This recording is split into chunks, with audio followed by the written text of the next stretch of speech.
Assalamu alaikum. Today we are going to discuss chronic renal failure. Chronic renal failure क्या होता है कि अगर हम acute renal failure को ट्रीट ना करें और वो persistent रहे तो हमारे पास जो है वो chronic renal failure की कंडीशन जो है वो डेवलप हो जाती है and it is the end stage kidney failure. इसको रीड करते हैं हम लोग. क्या होता है कि chronic renal failure may result from that of the glomerular tubular inflammatory or vascular insults. अगर ये persistent continuous अगर ये वाली conditions रहें तो then it will lead to that of the chronic renal failure. और इसके causes क्या होंगे? Diabetes mellitus, hypertension and glomerular disease. जो क्रॉनिक हमारे पास डिजीज़ हैं वही इसके जो हैं वो कॉजेज होंगे. एंड क्लिनिकल फीचर्स क्या आएंगे? यूरीमिया. मैंने पहले भी बताया था कि एक हमारे पास कंडीशन होती है एजोटीमिया की और एक होता है यूरीमिया. एजोटीमिया क्या होता है कि अगर हमारे पास वेस्ट प्रोडक्ट्स जो हैं वो ब्लड में एक्यूमुलेट हो जाएं, ठीक है, और वो विदाउट क्लिनिकल प्रेजेंटेशन के हम उसको एजोटीमिया बोलेंगे. लेकिन अगर वही क्लिनिकल प्रेजेंटेशन हमारे पास आ जाए उन नाइट्रोजनस वेस्ट प्रोडक्ट की एक्यूमुलेशन की वजह से तो उसको हम यूरीमिया कहते हैं, ठीक है.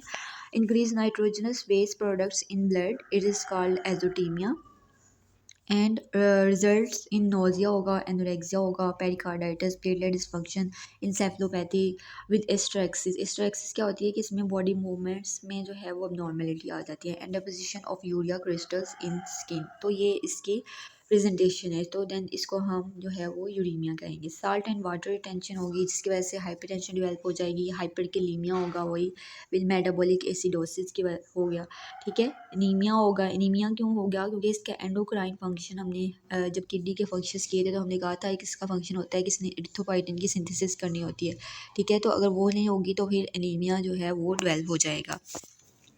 नेक्स्ट क्या है? हाइपोकैल्सीमिया. हाइपोकैल्सीमिया क्यों होगा? मैंने कहा था कि जो किडनी है विटामिन डी की एक्टिवेशन में इंपॉर्टेंट रोल प्ले करती है. लेकिन जब विटामिन डी की एक्टिवेशन नहीं होगी तो फिर हमारे पास क्या होगा? कैल्शियम मेटाबॉलिज्म डिस्टर्ब होगा, हाइपोकैल्सीमिया डेवलप हो जाएगा, ठीक है, और हाइपरफास्फेटेमिया हो जाएगा. और देन जब हमारे पास हाइपोकैल्सीमिया हो जाएगा तो फिर हमारे पास क्या होगा? पैराथायराइड जो हार्मोन है वो रिलीज़ होगा, ठीक है. सेकेंडरी हाइपर पैराथायराइडिज्म हो जाएगा. वो उसका काम क्या होगा कि वो जो है उसने सीरम कैल्शियम लेवल को ज़्यादा करवाना है, उसने बोन से ज़्यादा कैल्शियम को रिमूव करवाना है. तो उसकी वजह से हमारे पास क्या हो जाएगा? ओस्टियोमलेसिया एंड ओस्टियोपोरोसिस हो जाएगा. तो ये सारी सारी कहानी है, ठीक है. ट्रीटमेंट क्या होगा? ट्रीटमेंट इसका ये होगा कि डायलिसिस कर सकते हैं या रीनल ट्रांसप्लांट कर सकते हैं. लेकिन इसका ये साइड इफ़ेक्ट होता है कि सिस्ट जो है वो ट्रांसप्लांट के बाद किडनी में सिस्ट जो है वो डेवलप हो जाती हैं, ठीक है. Cyst often develop with in shrunken end stage kidneys during dialysis. तो जो रिस्क होता है फिर वो रीनल सेल कार्सिनोमा का रिस्क जो है वो इन सिस्ट की वजह से ज़्यादा हो जाता है. देन हमारे पास है रीनल न्यूप्लेजिया, ठीक है. रीनल न्यूप्लेजिया को देखें तो सबसे पहले हमारे पास आता है angiomyolipoma. Angio means blood vessel, myo means smooth muscle and lipoma means adipose tissue. So it is a hematoma composed of blood vessels, smooth muscle and adipose tissue. hematoma क्या होता है? hematoma नॉर्मली ये होता है कि हमारे पास जो sales होते हैं ना एक इन ऑर्गेनाइज्ड फैशन में जो है वो अरेंज्ड होते हैं, वेल ऑर्गेनाइज्ड फैशन होता है उस फॉर्म में अरेंज होते हैं.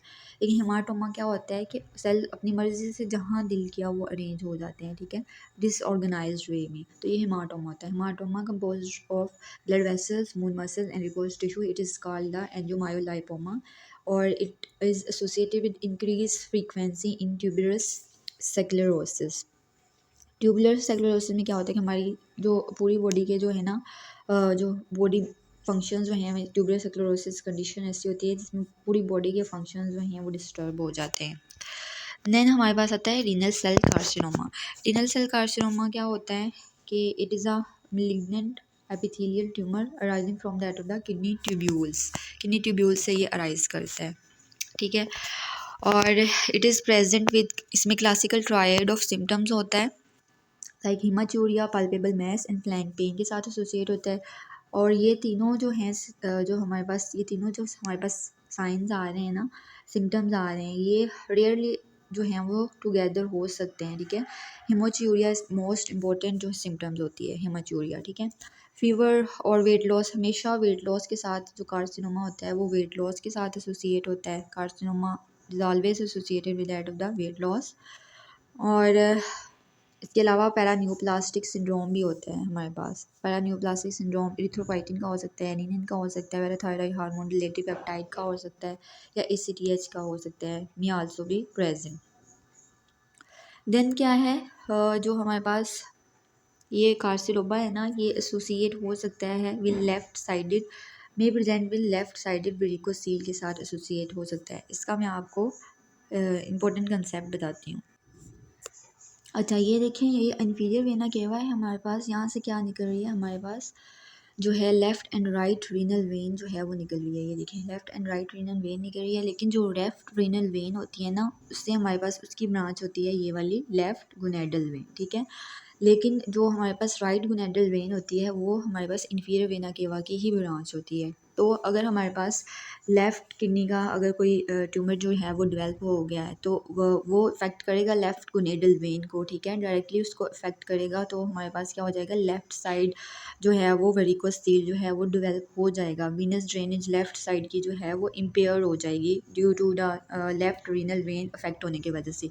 लेकिन राइट साइड पे ऐसा इफेक्ट नहीं आएगा, क्योंकि जो राइट गोनेडल वेन है वो डायरेक्टली अराइज हो रही है from that of the inferior vena cava.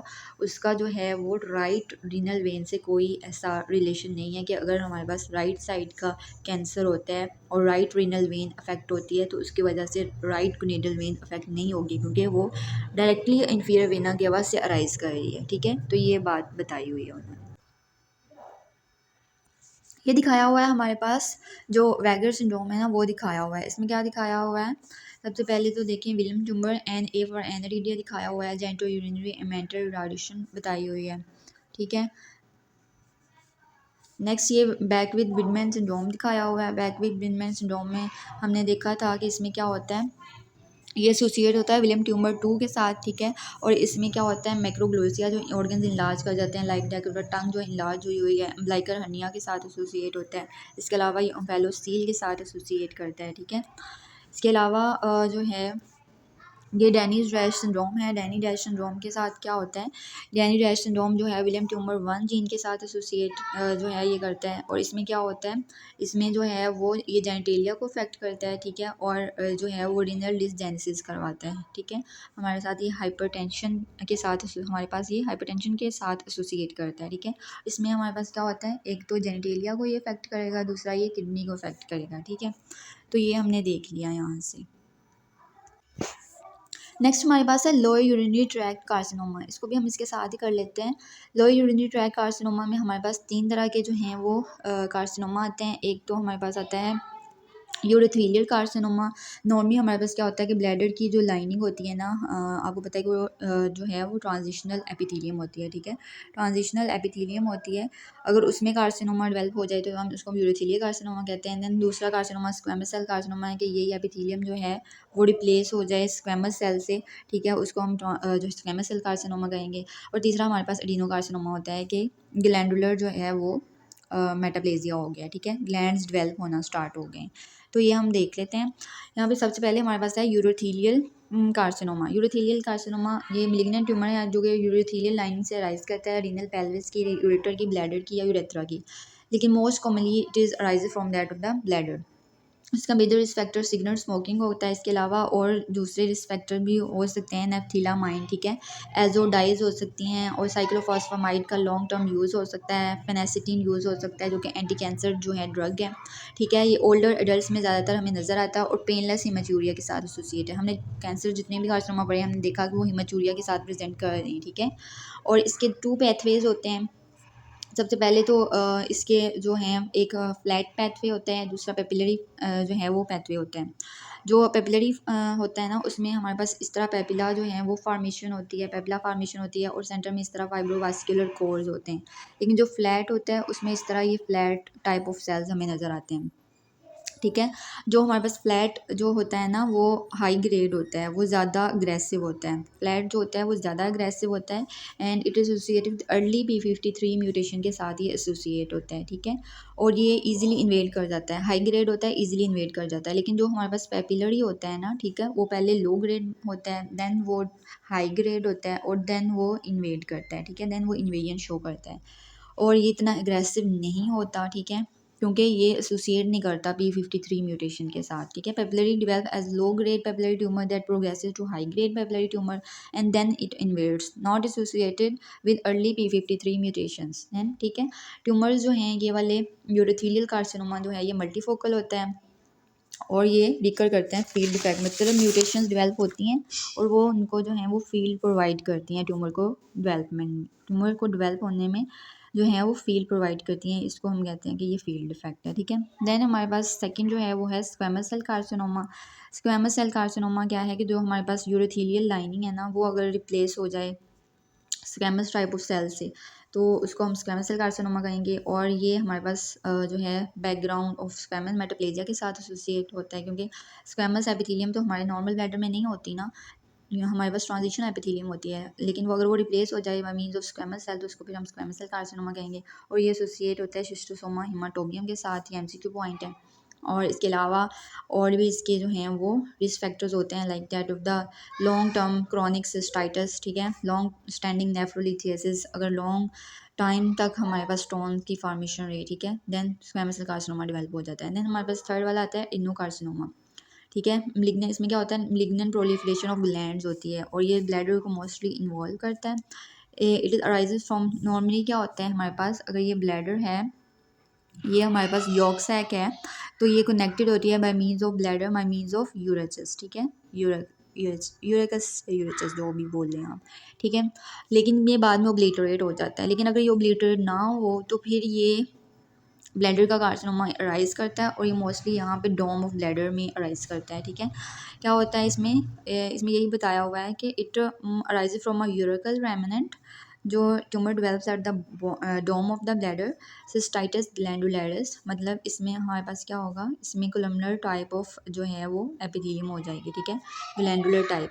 And exstrophy congenital failure to form the caudal portion of the interior abdominal wall and bladder wall, जो इंटीरियर एब्डोमिनल वाल है और जो ब्लैडर की इंटीरियर वाल अगर वही फॉर्मेशन नहीं होगी तो ब्लैडर का क्या एक्सपोजर हो जाएगा आउटसाइड इन्वायरमेंट से, तो उस वजह से क्या होगा कार्सिनोमा इजीली डेवलप हो जाएगा। तो ये था हमारे पास रिलेटेड टू रीनल पैथोलॉजी, हमने पैथोमा से डिस्कस किया। If you have any queries then you can ask me. Thank you.